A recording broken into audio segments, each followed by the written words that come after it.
అమరావతి రాజధాని ప్రాంతంలో పనులు అయితే శరవేగంగా అయితే జరుగుతున్నాయి. ఎక్కడ చూసినా సరే కార్మికులతో కళకళలాడుతూ ఉంది. నిర్మాణ పనులు శరవేగంగా జరుగుతూ చెప్పడానికి ఇదే ఒక ఉదాహరణ చెప్పాలి. ఏదైతే ఉందో అమరావతి ప్రాంతంలోని నేలపాడు ప్రాంతంలో హైకోర్టు న్యాయమూర్తుల భవనాలను అయితే పనులు శరవేగంగా జరుగుతుంది. దానికి సంబంధించినటువంటి న్యాయమూర్తుల బిల్డింగ్లు అయితే మనం ఉన్నాం. విజువల్గా చూసుకోవచ్చు. ఒక డెమోకి అయితే ఒక బిల్డింగ్ అయితే పూర్తి స్థాయిలో రెడీ చేయడం జరిగింది. దాదాపు మొత్తం 36 బంగ్లాలను నిర్మాణ పనులు అయితే జరుగుతున్నాయి. నేలపాడు సమీపంలోని 24.38 ఎకరాల్లో ఈ భవనాల పనులు నిర్మాణ పనులు శరవేగంగా జరుగుతున్నాయి.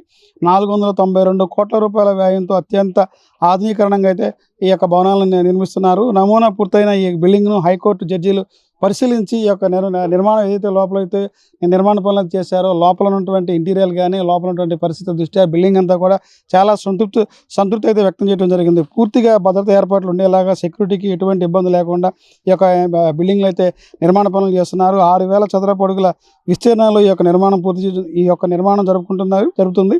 కారు పార్కింగ్, ప్రత్యేక గ్రీనరీ అత్యంత ఆకర్షణీయంగా రూపొందుతుంది. G+1గా రూపుదిద్దుతున్నటువంటి ఈ భవనం గ్రౌండ్ ఫ్లోర్లో ఆఫీసు, పైన నివాసం ఉండేలా ఏర్పాటు చేశారు. సెంట్రల్ పార్కు, కిడ్స్ ప్లే అన్ని హంగులతో అందుబాటులోకి రానున్నాయి. మార్చి నెలాఖరు నాటికి జడ్జిస్ బంగ్లాలు, మంత్రుల భవనాలు అందుబాటులోకి రానున్నాయని చెప్పి కూడా ఇప్పటికే మంత్రి నారాయణ అయితే చెప్పడం అయితే జరిగింది.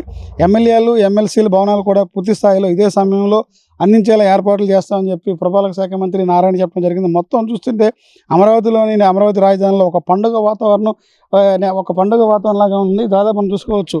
హైకోర్టు న్యాయమూర్తులకు సంబంధించి యొక్క భవనాలను పూర్తి స్థాయిలో సంతృప్తి వ్యక్తం చేయడంతో ఇప్పుడున్నటువంటి హైకోర్టు బంగ్లా ఏదైతే ఉన్నాయో దీనికి బ్యాక్ సైడ్ కోతవేటు దూరంలోనే హైకోర్టు భవనాలు అయితే ఉన్నాయి.